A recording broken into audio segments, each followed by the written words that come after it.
ইসলামী bank news top 10। BNP chairman Tarique Rahman তার প্রজ্ঞা, গণতান্ত্রিক মূল্যবোধ ও জনকল্যাণমূলক চেতনার আলোকে দেশকে স্থিতিশীল, অন্তর্ভুক্তিমূলক ও উন্নয়নমুখী পথে এগিয়ে নিতে পারবেন শুভেচ্ছা বার্তায় বললেন প্রধান উপদেষ্টা ডক্টর মোহাম্মদ ইউনূস। ত্রয়োদশ জাতীয় সংসদ নির্বাচন পরবর্তী বিএনপির সংবাদ সম্মেলন হচ্ছে হোটেল ইন্টারকন্টিনেন্টালে। নির্বাচনের বিভিন্ন দিক তুলে ধরার পাশাপাশি সরকার গঠনের নানা দিক নিয়ে কথা বলবেন দলের চেয়ারম্যান তারেক রহমান।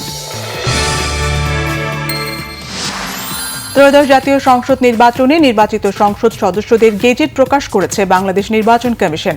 শপথ অনুষ্ঠানের জন্য প্রস্তুতি নিতে শুরু করেছে সংসদ সচিবালয়। সফলভাবে ত্রয়োদশ সংসদ নির্বাচন সম্পন্ন করায় বাংলাদেশের জনগণকে অভিনন্দন জানিয়েছে জাতিসংঘ। একটি শান্তিপূর্ণ ও সমৃদ্ধ জাতি গঠনে পূর্ণ সহযোগিতার আশ্বাস।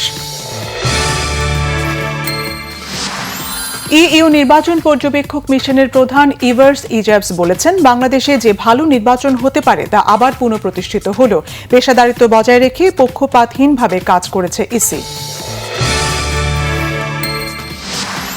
ত্রয়োদশ জাতীয় সংসদ নির্বাচনের ফলাফল মেনে নিয়ে শান্তিপূর্ণ ও দায়িত্বশীল বিরোধী দল হিসেবে কাজ করার ঘোষণা দিয়েছেন বাংলাদেশ জামাতে ইসলামীর আমির ডক্টর শফিকুর রহমান।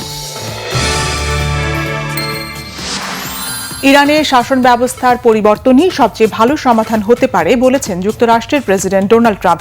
তিনি বলেন, ৪৭ বছর ধরে ইরান সরকার শুধু কথাই বলে যাচ্ছে, কোনো সমাধান দিতে পারেনি।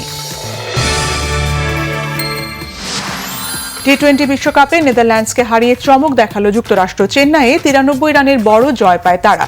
যুক্তরাষ্ট্রের দেয়া 196 রানের জবাব দিতে নেমে 103 রানে গুটিয়ে যায় নেদারল্যান্ডস।